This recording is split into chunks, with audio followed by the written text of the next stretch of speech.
Okay, I'm delighted to be joined in the Downtown Den by an old friend of Downtown in business, a living legend as far as the city of Liverpool is concerned, and I'm sure recognisable to many across the nation because he's been involved in lots of television shows as well, and a friend to many stars. Pete Price, welcome to the Downtown Den, sir. Thank you, sir. It's a joy to be here. And ladies and gentlemen, for those who are watching, you will notice that I've had a shave, unlike him. This is true. I'm getting a little bit lazy this week. I mean, what I would say in my defence is I'm actually having a week off this week, but I've made special dispensation because I was so keen to have a conversation with you and get you in front of our wonderful audience, because I know that you've got such a fascinating story to tell, but equally some important opinions, I think, in terms of the future of the media and where that's going. So, Pete, let's start off with talking about that career that you've had, because it's been wide-ranging. You've been involved in some great things. I know you've had a wonderful life and a great time in the entertainment industry. As I say, give us a whirlwind tour of what that career has looked like. I was cooking. My mum told me many years ago to get a trade behind you. So I went to catering college because I love cooking, and I did hairdressing, and I worked for Peter Collins. I was his apprentice. And I actually finally left hairdressing because I thought I can't be doing with women nagging and complaining about their husbands. And what do I finish up doing? A late night phone in with women complaining and nagging about their husbands. But that went totally wrong. I was working in the Cabin Club as a chef. I went to sea. I worked at the Cafe Royal in London. I got all my diplomas the first time I'd passed anything in my life. I was working one night at the Cabin. The band had a problem. I said, why don't you start a disco? And they said, what's a disco? And there was only one in the city. And I hadn't a clue what it was. And I, in my chef's gear, with one turntable, put 10 records on, and the rest is history. One of my favorite stories from that, and a million stories, was I was earning £15 a week as a chef, working 18 hours a day, flogging myself, running 3 restaurants in the Cabin Club. And they said to me, how much do you want to be a DJ? And I went and told my mother. She broke her heart, saying, what is it? We put records on. Oh, son, you can't do that for a living. So they said, how much do you want? And I thought, well, I can't ask for money. And they went, come on, how much? And I went, oh, they went, we'll give you 20 quid and no more. And I went, what? Because I was shocked because I was earning £15. They went, what? They went 25, and that's the last offer. And that's how it started. And then a man called George Silver bought the Shakespeare Theatre Club over. A fascinating man who was in one of the Bond films, multi-millionaire, very big man. I think he was about 24 stone. Fascinating, interesting man.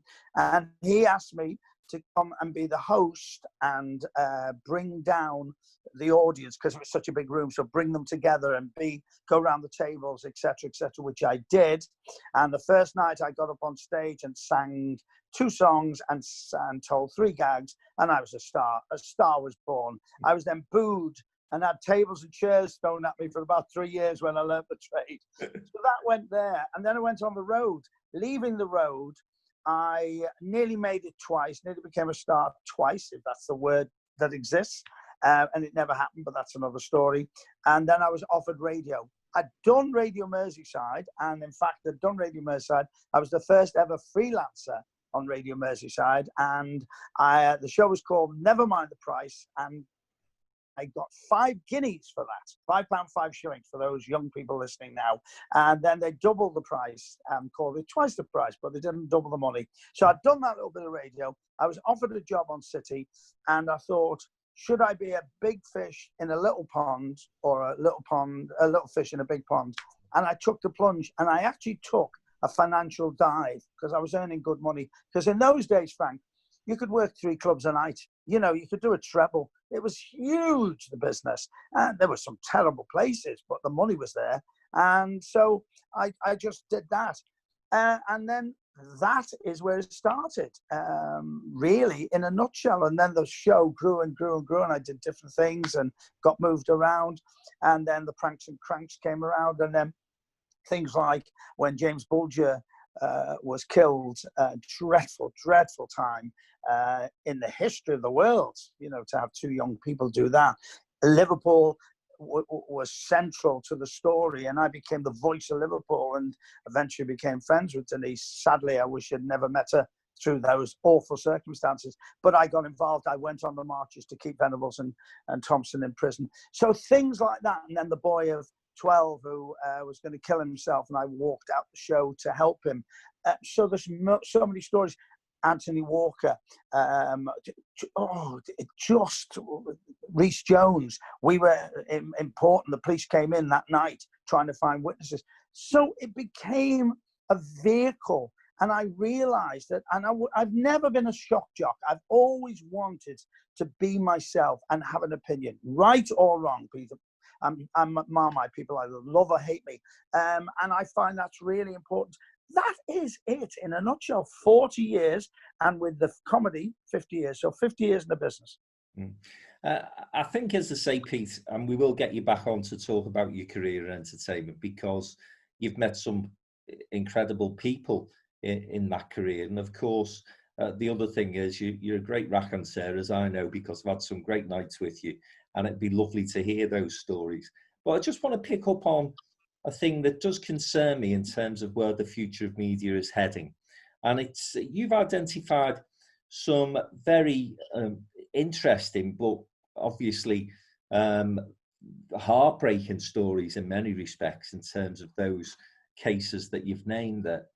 But it does it does suggest that, you know, your program, though, yes, entertainment, also had that campaigning element in it.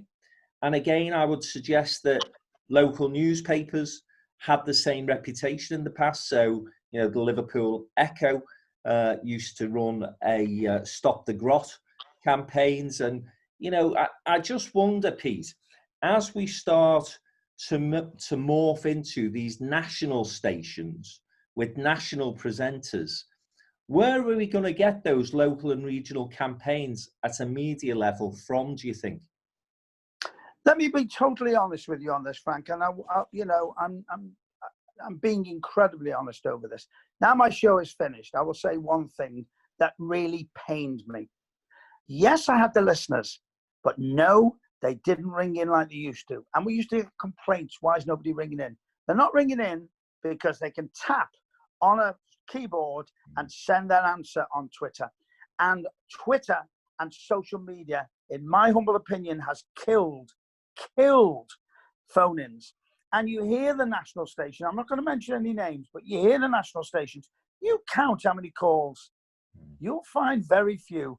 I remember at the end of a night talking about James Bulger, I'd have 200 people on a local radio station waiting to get on at 2 o'clock in the morning.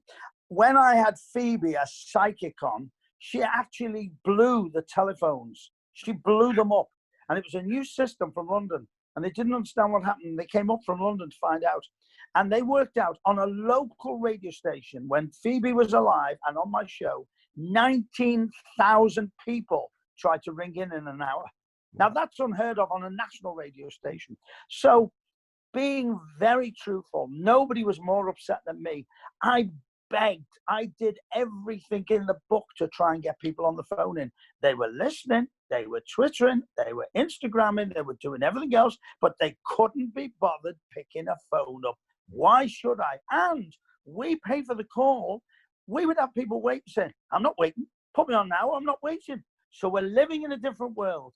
Maybe it will come back. I believe in America it's starting to come back because there's millions of talk shows. And also, I'm holding my telephone in my hand now, talking to you on Zoom. This animal in my hand is something that children listen to radio on, listen to podcasts on, do Zoom and everything. It's a different world. And I tried desperately to move away with it. Here is an example. I would put on Twitter, while I'm talking to you, I put on Twitter, I'm talking to Frank. What do you think? Ring now. It was, you know, whatever the number was. It was just, but they never rang. It was incredibly frustrating, incredibly frustrating. In terms of where it goes from here, Pete, because we're talking on the day that, the eve of the closing of City Talk, which, again, for those who are watching this from outside Liverpool, is a station that was quite innovative when it was set up, very unique, a local talk station. I think it quickly moved away from being all talk to mixing it up a bit. But you had a programme, I think I'm right in saying, right from the off, didn't you? I had a programme on the first ever City Talk because they've done it twice and it didn't work the first time. And we had a great advantage the first time because This Morning was going from Liverpool. We had every guest on in This Morning. So we had this wealth of talent coming through the doors. And in those days, we didn't have social media the same. So we had to have a lot more staff to ring up and book calls, etc., etc. And it was a different world then, but it didn't work. This was a brainchild again to come back, and it would have worked completely because Scousers love to talk if it had a broader base of the amount of listeners. And let's face it, it's a business. You know about businesses. God, you run an empire that talks about business all the time. It didn't make any money. And they've kept it going for an awful long time, And I've been expecting it to close for a long time, Frank. And as that disappears, and as I've mentioned, as regional newspapers, local newspapers also, along with nationals, I have to say, but local and regional newspapers in particular, start to see readerships decline. I'll come back to that point I made, Peter, and this is where I'm concerned. Where do we find good local programmes, good local journalists who are going to focus on those issues that matter to the Brummie, to the Scouser, to the Manc? Those things that may not be sexy for Sky or for Newsnight or for BBC National News, but are crucially important to the people in those localities. That's what concerns me, and I wonder where we're going with this, to be honest. It's an interesting point. The other point about that too, Frank, is that we're watered down with news. We're now 24/7. And because of that, a story like, let's talk Anthony Walker, a story like that took the British press over, every phone in, but we're now immune to so much stuff. It's just like, I always used to say, something could happen outside of the Radio City Tower that was just, I wouldn't even describe how vile it was. And it wouldn't even make a call because we're numb to it. I mean, you look at Facebook, you look at Twitter, you look at these ones where they've got shocking things where animals are attacking animals and people are arguing. We're living in a different world. So I couldn't say anything that shocks people. The last time, this is bizarre, the last time I had a really big campaign, and this was ridiculous, and it was as simple as this, Frank. I love telling the story. I was sitting in Terminal 5 in Heathrow Airport.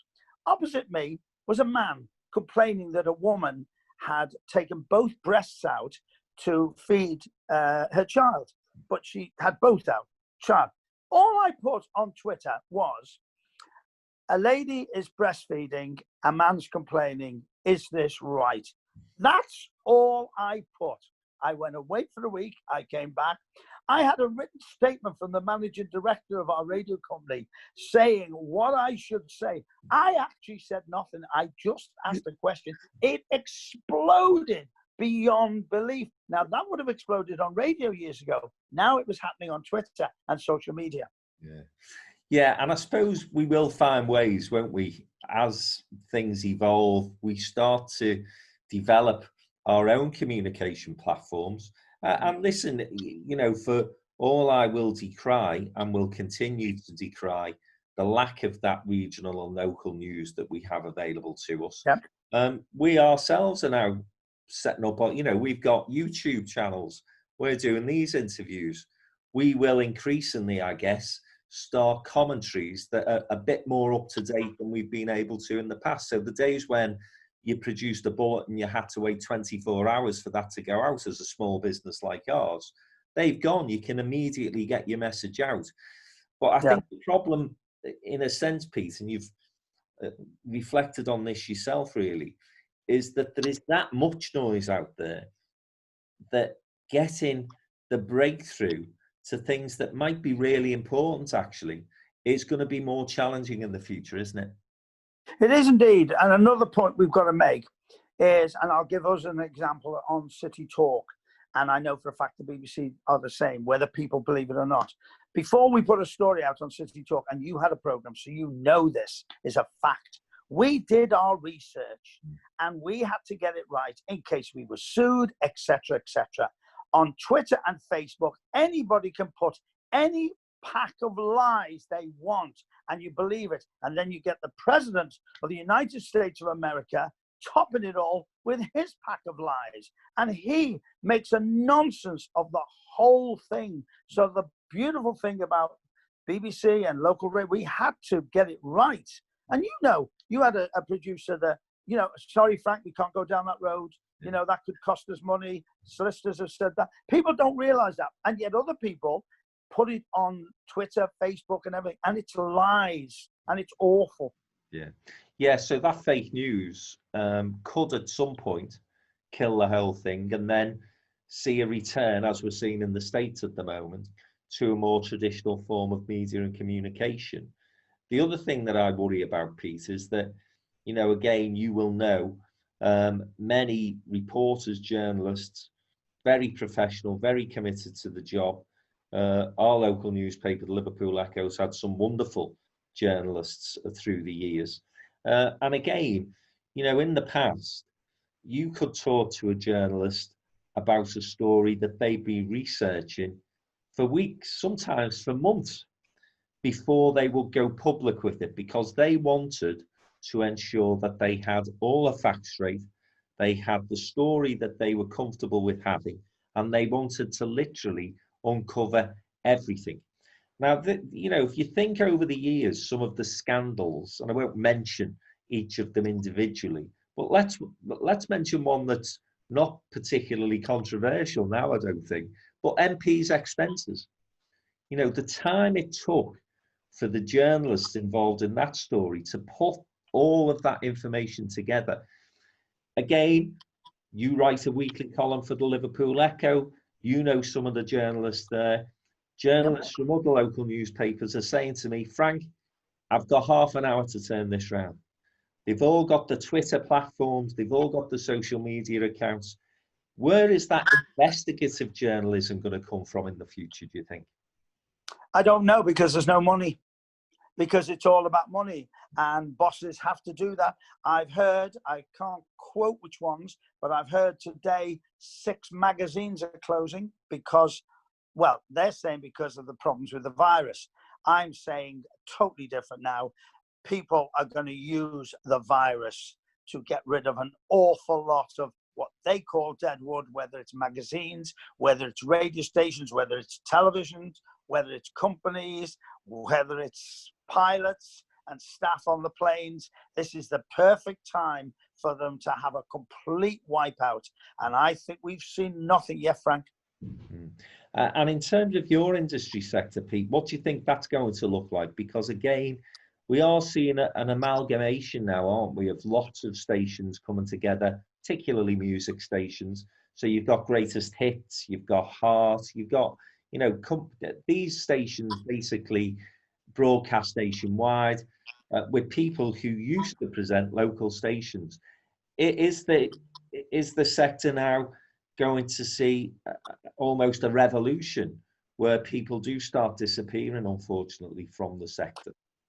I think we're going to see an awful lot of people disappearing. I also believe we're going to see an awful lot of buildings disappear. I don't think the tower will go, but buildings will go in every company. I mean, for instance, let's talk about Capital. They've got Juice, that building, beautiful building. Why should they work from there? Why should they be there when they can be in London with the presenters down there, press a button and split adverts go to every region?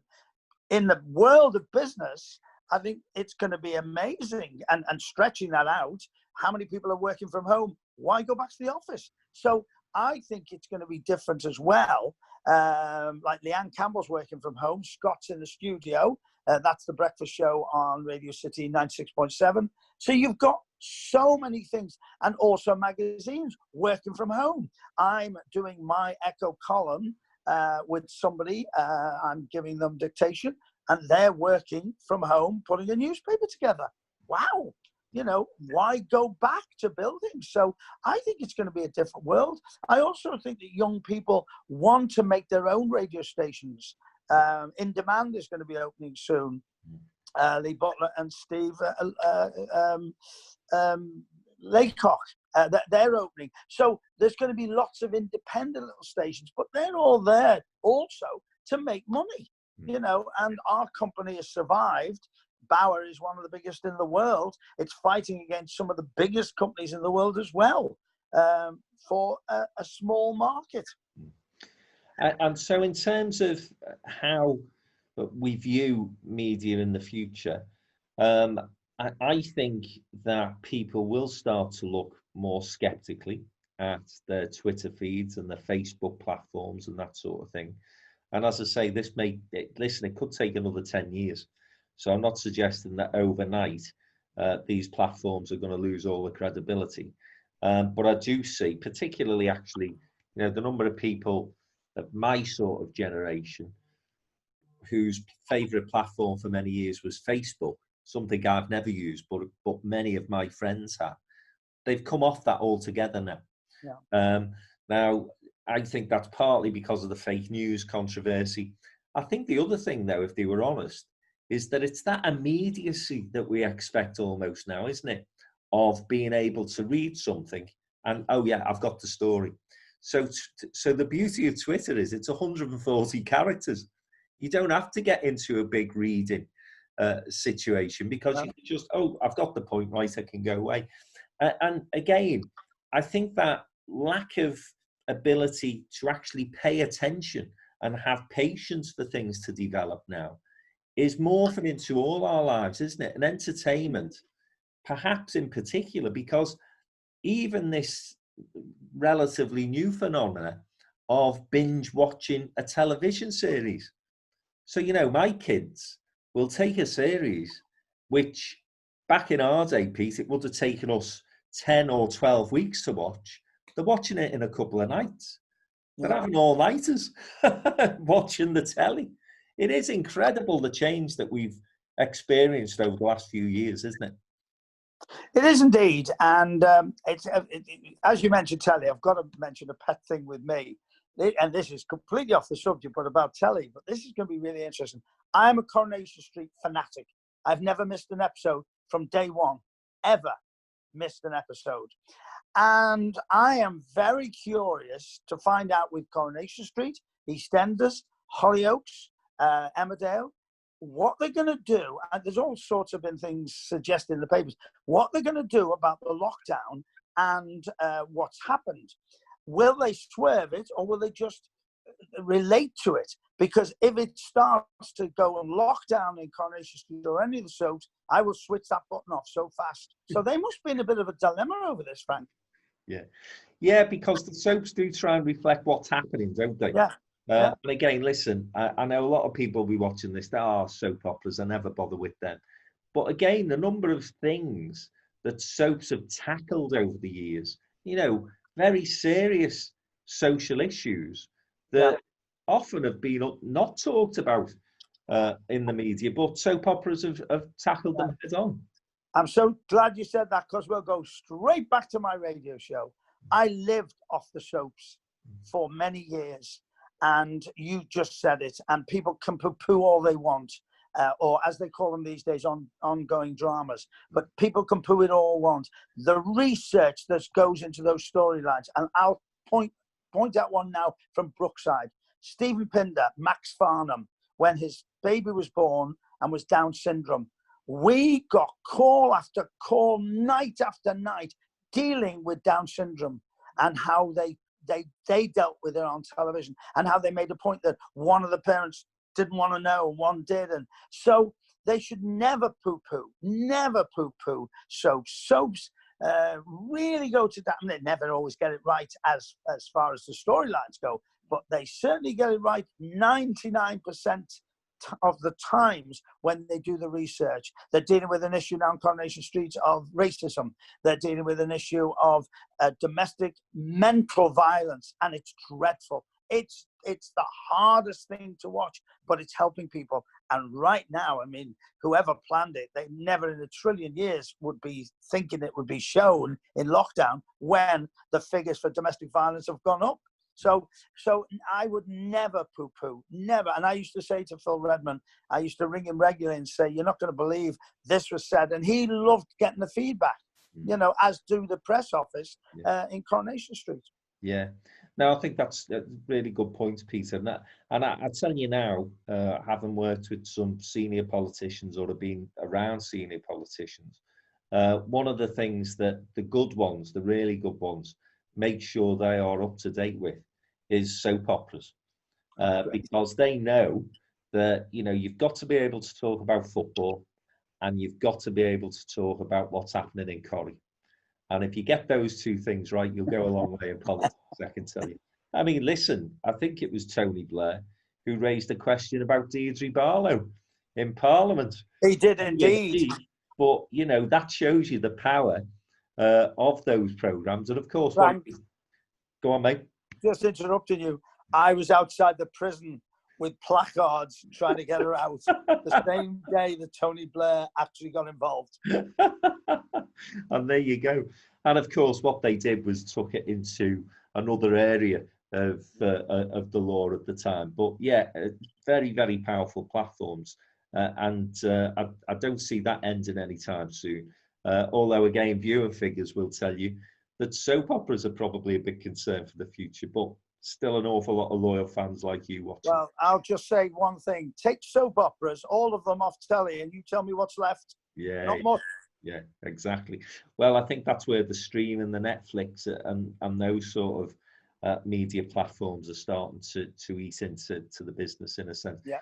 Peter, listen, I want to, because listen, you know, I know people who have seen Pete Price through a particular lens. So you will host our parties for us, our celebrations, our awards dinners. You do some fantastic presentations for many charitable dues across our city as well. And you are the larger than life character. But of course, as I've got to know you better, I also understand and appreciate you have strong opinions about things. And you built a radio program on the back of many of those opinions, and you were not shy in being able to start as a catalyst to an argument, a debate, a discussion. It served you and it served our city well over the years. It'd just be good to get your take on where we are at the moment, what your thoughts are about the lockdown. The current controversy, of course, is about Boris Johnson's advisor, Dominic Cummings, but the overall view you have of politics in this country at the moment, whether you think it's positive, negative, or otherwise.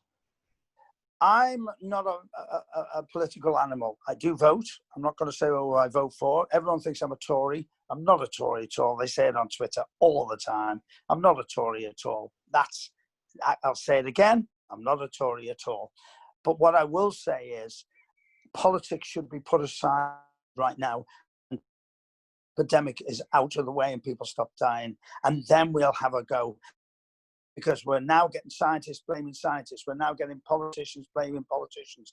This is a complete and unknown quantity around the world. And some countries have got it right, probably because they had a bit of luck. And everybody's now playing the blame game. And I'm sorry, we've just got to get it stopped first. We have got to get this country back working. Because if we don't get this country back working, we ain't got a country. And more people will die from mental health issues, from suicides. More will die without any shadow of a doubt than the virus. More will definitely die. And I'm sick to death of people not realizing that whatever happens, and as for that man who is having this terrible problem, whatever his problem is, If he's helping to get the country right, let him get on with it and then sack him or then get rid of him. When we've got it all sorted, we need all of us to pull together. It is very, very, very worrying. This country, I walked through town the other day and I wondered how many businesses are going to open, and it broke my heart. And there's guys struggling, the catering industry, restaurant, the industry of hotels, they were struggling before, especially restaurants and bars, before this issue. And that's what worries me. And the people that watch this interview now are the business people. I had somebody the other day say to me, well, I'll tell you how we paid for this problem. We should get these rich cats who got the businesses. I went, excuse me, those rich cats are hemorrhaging money trying to keep their companies going for a job for people like you. While you're on furlough, they're worried sick about how they're keeping the companies open. I get so cross about it, Frank. Yeah, I do think, I think the Chancellor's done a great job in terms of supporting businesses and putting in place financial packages that have protected a lot of people. There's people that you and I know, Peter, who haven't been protected, haven't been supported, and that's sad. But equally, I think there is an understanding, even amongst that community, that it's difficult to support and help everyone. Where I do think Rishi Sunak got it wrong, and I said it at the time, this isn't hindsight, is that I think that for all sorts of reasons, he should have allowed businesses to part-time furlough people. And I understand and appreciate that some people may have tried to abuse that, but I think it's very difficult these days, as you say, you know, in a world where you've got social media, you've got all sorts of communication platforms that people can use if they feel that they're being taken advantage of. And I say that for two reasons. I think, firstly, for those mental health challenges that you've mentioned, because really, who wants to be sat at home doing nothing? Even if you're getting 80% of your money, who really wants to be sat at home doing nothing? And the second point is, it's going to take businesses who have had to furlough a lot of the staff a long time now to get the staff back in, the teams working again, the team's up and running, just having that mental attitude of, right, we're going to work, we can hit the ground running. It's going to take weeks, if not months, to get people into the right psyche. So I think I've seen a couple of comments that you've made about furlough, and I think you'd have some sympathy with that approach. I have some sympathy, but I will say, and what started me saying it on social media was, I know three companies,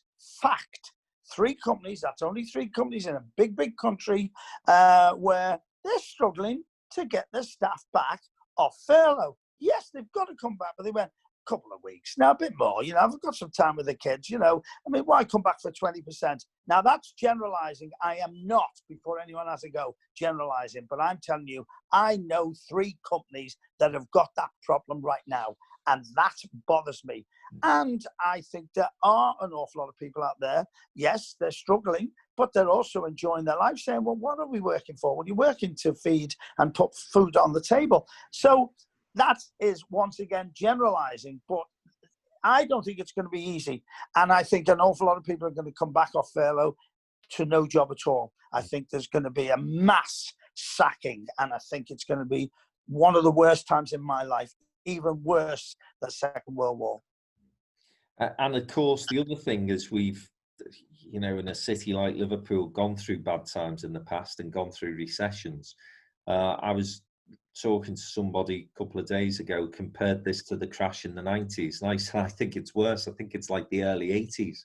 And, you know, again, you and I will remember that Liverpool had its docks decimated. We had, again, we go back to campaign and television programmes, Alan Bleasdale's Boys at the Black Stuff. We had a city and a city centre that looked as though it had been bombed. I mean, it was in a really terrible state. We've taken 20 years almost to get it to the point where it is now. It's a fabulous, vibrant place. Built on the visitor economy, though, which is a problem for them. But it would be an absolute disaster, Pete, wouldn't it, if we had to go back to those sort of times? If we went back to those times, I don't know what we'd do. I was on the road as a comic in those times. And Frank, I was castigated everywhere I went because I mentioned Liverpool. Every gag, every one of those ridiculous gags. The city was in a bad, bad way. But people like you and Joe and our chief constable and the Echo and the businesses that have opened have turned it round. I think it's one of the most exciting cities in the world. I've traveled the world. And to see the ships coming in and to walk into city. So they just walk across the way and they're in the city, not like Southampton. We were on the biggest roll ever. And it just breaks my heart because I think Joe said, I think each ship's worth about £1 million was in tourism. So there's that money. I don't know how long it's going to take. I don't know where it's going to go. I think Castle Street being pedestrianised is sensational, and that's going to help and give a hub. I really do think wherever the money comes from, he should try and find some more money and pedestrianise Bowl Street. I think that's essential. Both those two are essential to the industry of the catering industry and hospitality. It's going to be a job and a half to get it back. Mm. Well, we can just hope and obviously work as hard as we can to contribute to the city's hopefully renaissance, and we all look forward to getting back to some sort of normality soon. But listen, before I let you go, and we will have you back to talk about your entertainment career, because I'd enjoy that as much as anybody. You mentioned some very key incidents that have taken place in Liverpool. You've been involved in many, many stories, many campaigns over your period of career as a chat show host in the city. What was your, I'll split this into two questions. So what was your proudest and what was your most enjoyable? Because they can be two very different things. So what was your proudest story that you got involved in, campaign that you got involved in, Peter? It's got to be James Bulger. I never let that go, ever. So, I mean, I could talk about that for another 2 hours. I just believed that we were being castigated in the city, and some people were saying some terrible things in other medias around the world. And I got to know Denise, and to this day, I will never know where her strength comes from. To this day, I will never know. And great news, she's going to be a grandmother, which is really, really exciting. So that was a very important thing. I was thrilled to be involved with the Capital of Culture. Oh, I mean, I'm getting upset now with that. Gee, that 2008 was one of the most amazing years of our lives. It was incredible. And then to be with Scylla, who came out of retirement to work at the Empire in Panto, and people came from all over the world, Australia, America, Hollywood, everywhere in the world to see her. And in fact, we had that wonderful story when she was on stage and she said, "How shall I kill him?" And only in Liverpool somebody went, "Sing to him." It's difficult. It was exciting. And here's a terrible thing, but was exciting as a broadcaster. We broke the story, sadly, of Michael Jackson dying. And I was with Jay Hyde at the time, who's got the guide. And we were on the phone to Sharon Osbourne, to Yuri Geller, to all these people who did not know. And we had them on our show before Sky or anybody got the story. And it was like, it's an adrenaline rush, which is terrible because somebody's died, and a legend as well. But to have radio like that, and the press are ringing us to say, "Where did you get that from? Can you give it?" And we were doing a show as well. That was a bonus in radio, if people can understand that. It was a horrible story because we lost a legend, but when it's happening live on air and there's just you and Jay, there's just the two of us together, wow, it's just, I think two nice things that happened, where one, Paul McCartney rang me when I was on Radio Merseyside, and my producer went, "Paul McCartney's on the phone." I went, yeah. And I went, "Hiya, Paul." Yeah. And he went, "Hi, Pete." Paul, lost it completely. And the other was when Peter Kay rang. And he used to listen to my show all the time, and in fact used a couple of my calls on his DVDs. There's a million stories, Frank. And one of the nicest things was meeting you through Radio City. It's very kind of you to say it.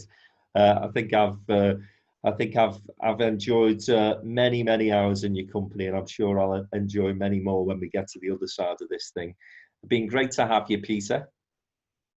Thank you, Frank, and be safe to everybody out there. And it's been a joy to be interviewed by somebody who knows what they're talking about. Was it Alistair Campbell you interviewed? So I'm very flattered, very flattered. You're a top man, mate. Great to see you. Stay safe.